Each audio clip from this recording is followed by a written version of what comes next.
Good morning class, welcome to Daffodils online classes. कैसे हो बच्चों आप लोग? आई होप यू आप लोग अच्छे होंगे और बीच में 3 दिन का गैप पड़ गया था आप लोगों का। ठीक है, तो टॉपिक अपना चल रहा था, मैं सीधे टॉपिक पे आ रहा हूँ। आपका चैप्टर नंबर 4 और मैंने आपको फिजिकल प्रॉपर्टीज ऑफ मेटल्स करा दिए थे। आज हम थोड़ा सा उससे आगे बढ़ते हैं, नॉन मेटल्स की तरफ बढ़ते हैं। और एक बात और, वीडियो आप लोग सीक्वेंस से देखिएगा। नोट्स भी आपको चैप्टर नंबर 1 की मैंने पीडीएफ ग्रुप में डाल दिया था। ठीक है, तो उसको लर्न करना। मैं आपको टेस्ट की जो डेट की इन्फॉर्मेशन है व्हाट्सएप ग्रुप में मैं डाल दूंगा, तो आपको उसकी प्रिपरेशन करनी है। और जब भी मैं टेस्ट की बोलूँ सभी बच्चे उसमें पार्टिसिपेट करें। ऐसा नहीं पिछली बार की तरह कोई 50% बच्चे उसमें इंटरेस्ट ले रहे हैं। ठीक है, तो टॉपिक चालू करते हैं हम लोग। Physical properties of non metal, page number 66 open कर लीजिएगा। ओके, जैसे कि लास्ट वीडियो लेक्चर में हमने उसमें बताया था कि फिजिकल प्रॉपर्टीज ऑफ मेटल्स के बारे में। जब कुछ प्रॉपर्टीज के नेम में एक बार रिवाइज कर देता हूं मैं। Then good conductor of heat, good conductor of electricity, metals are malleable, metal are ductility, metal are sonorous and metals are lustre, metal usually hard वगैरह वगैरह। हाई मेल्टिंग पॉइंट मेटल्स का रहता है, इनको बारे में बताया था। जो नॉन मेटल्स होते हैं ना, वो बिल्कुल जस्ट अपोजिट होते हैं इसके। जो भी प्रॉपर्टीज मेटल्स में पाई जाती है लगभग अप्रोक्सीमेट वो सभी नहीं प्रॉपर्टीज नॉन मेटल्स में नहीं मिलेगी आपको। ठीक है, तो बस थोड़ा सा मुझसे उसका जस्ट अपोजिट कर देंगे और आपको एग्जाम पॉइंट ऑफ व्यू से भी काफ़ी अच्छा आ जाता है काफ़ी बार। एक बात और, इसमें क्या है, एक्सपेक्टेशन जो अपवाद है बहुत ज़्यादा है। क्योंकि जैसे एक आपको मैंने मरकरी का बताया था, सभी मेटल सॉलिड स्टेट में होते हैं जबकि मरकरी आपका लिक्विड स्टेट में अवेलेबल होता है। फिर मैंने आपको सोडियम और पोटेशियम के बारे में बताया था, वो जनरली सॉफ्ट होता है जबकि जितने भी मेटल्स होते हैं वो हार्ड फॉर्म में होते हैं। तो कई सारे एक्सपेक्टेशन है, विशेषकर हमें इन अपवादों पर, इन एक्सपेक्टेशन पर ज़्यादा ध्यान देना पड़ेगा आपको। ठीक है, तभी जाके क्वेश्चन जो वन लाइनर आपके बनेंगे वो यहीं से आते हैं। देन चालू करते हैं physical state. Non-metals excite in all three physical state of matter. They are solid, liquid or gases at room temperature. Example of solid non-metals are carbon, sulfur, phosphorus, etc. are liquid. Non-metal are oxygen, hydrogen, nitrogen, chlorine. Non-metal जो होते हैं ना, वो तीनों state में पाए जाते हैं। तो 3 स्टेट होती है, सॉलिड, लिक्विड और गैस। जैसे मैं आपको रूम टेम्परेचर पर, जैसे सॉलिड, एक आपको टेबल भी पीछे पेज नंबर 64 पे आप लोग टेबल खोलिएगा। इसमें नॉन मेटल लगभग 18 नॉन मेटल्स के नेम दिए गए हैं, जिसमें कुछ गैसेज है, कुछ सॉलिड और कुछ लिक्विड है। तो आप इस चीज़ को वहाँ पर भी देख सकते हो, लर्न कर सकते हो। फिर भी ये टॉपिक चल रहा है तो मैं इसमें आपको क्लियर कर देता हूँ कि जो कार्बन और सल्फर, फॉस्फोरस, ये सभी सॉलिड नॉन मेटल्स हैं। देन लिक्विड नॉन, इसका गैसेस नॉन मेटल की बात करूँ मैं तो oxygen, hydrogen, nitrogen, chlorine.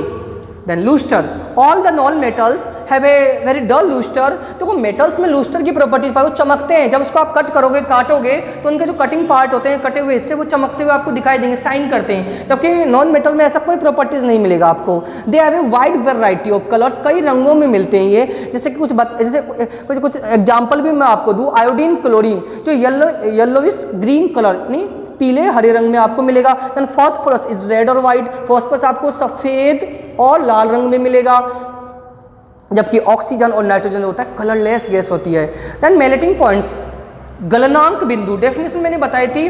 Those temperature are substance are is melt, वो तापमान जिसमें कोई पदार्थ पिघल जाता है उसे हम मेल्टिंग पॉइंट बोलते हैं।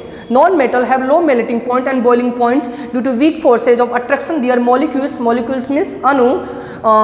जो नॉन मेटल्स होते हैं उनका मेल्टिंग पॉइंट और बॉइलिंग पॉइंट दोनों ही बहुत कम होता है, क्योंकि इनके जो मॉलिक्यूल्स होते हैं, जो अणु होते हैं, इनके बीच में अट्रैक्शन फोर्स बहुत कम होता है, यानी बहुत दूर दूर रहते हैं। ठीक है, अट्रैक्शन फोर्स कम रहने के कारण जैसे ही इनको हीट मिलेगा, हीट एनर्जी मिलेगी, ये बॉन्ड जो है इनके बीच में वो ब्रेक करेगा, टूट जाएगा और इनकी कोई स्टेट फिक्स नहीं रह पाती। जबकि आप मेटल्स की बात करें तो इनके बीच में जो अट्रैक्शन फोर्स रहता है बहुत ही कम रहता है। स्ट्रॉन्ग अट्रैक्शन फोर्स रहता है, मजबूती से जुड़े हुए रहते हैं, तो इनका मेल्टिंग पॉइंट, बॉइलिंग पॉइंट बहुत हाई रहता है। देन आयरन की कल मैंने बात करी थी, 15930 डिग्री सेल्सियस आयरन का मेल्टिंग पॉइंट था। नेक्स्ट सल्फर, अंडरलाइन करिएगा। Sulphur melts in 119 degree Celsius and iodine melts in 113 degree Celsius.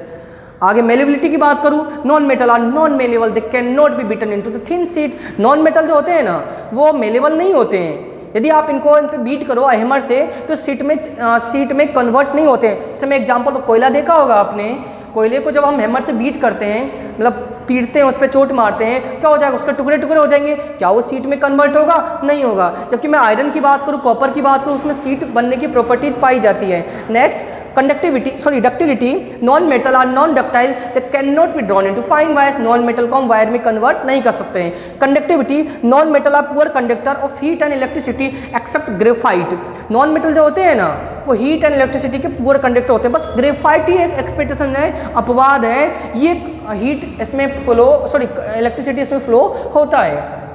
Hardness, non metal are usually soft except diamond, non metal generally soft होते हैं, बस अपवाद इसमें भी एक है डायमंड हार्ड होता है, ठीक है। Which is hardest non metal on the earth, पृथ्वी पर पाए जाने वाला सबसे कठोर पदार्थ है, ठीक है। Non metal are however brittle, non metal जो होते हैं ना ब्रिटल मीन्स भंगुर, ब्रिटल मीन्स लगेगा भंगुर, तो भंगुर के बारे में बता, जब भी किसी ऑब्जेक्ट पर सब्सटेंस पर बीट कर रहे हैं, यदि वो टूट जाए तो ब्रिटलनेस की प्रॉपर्टी जो उसमें भंगुरता का गुण पाया जाता है। When hammered they break into piece, जब आप उन पर हथौड़े के चोट करोगे तो टूट जाएगा। Sonorous, non metal are non sonorous, they do not create a sound when stretch against the hard surface, जो नॉन मेटल होते हैं ना वो नॉन सोनस होते हैं, यदि आप इस पर स्ट्रक करोगे तो इनमें हार्ड सरफेस पर तो आवाज़ इसमें रिंगिंग साउंड नहीं आता है, जबकि मेटल्स में रिंगिंग साउंड आता है। तो बच्चों आज का जो आपका टॉपिक था ये physical properties of non metal के बारे में था, काफ़ी अच्छा टॉपिक था, एग्जाम पॉइंट ऑफ व्यू से बहुत इंपॉर्टेंट है।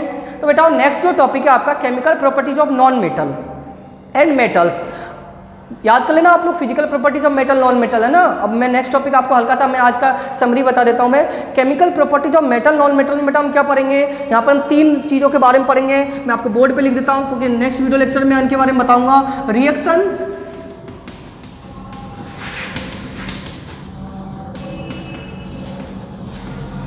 विथ ऑक्सीजन,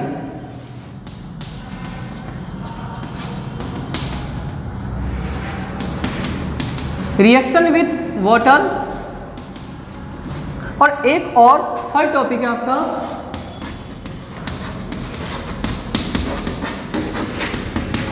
रिएक्शन विथ क्या नाम है, एसिड, ठीक है। इन तीनों के बारे में हम डिटेल से पढ़ेंगे। यहाँ पे हम reaction with water, reaction with acid and reaction with oxygen, और इनके कुछ रिएक्शंस को भी पढ़ेंगे हम। यहाँ पर हम रिएक्शन बनाना सीखेंगे, कैसे उनको केमिकल बैलेंस किया जाता है, संतुलित किया जाता है, कुछ बताया जाएगा, ठीक है। तो बच्चों आज के लिए इतना ही काफ़ी है, नेक्स्ट वीडियो लेक्चर में हम इनके बारे में जानेंगे, ठीक है। तो आप रिवाइज करिएगा, अच्छी तरीके से आपको समझ में भी आ जाएगा।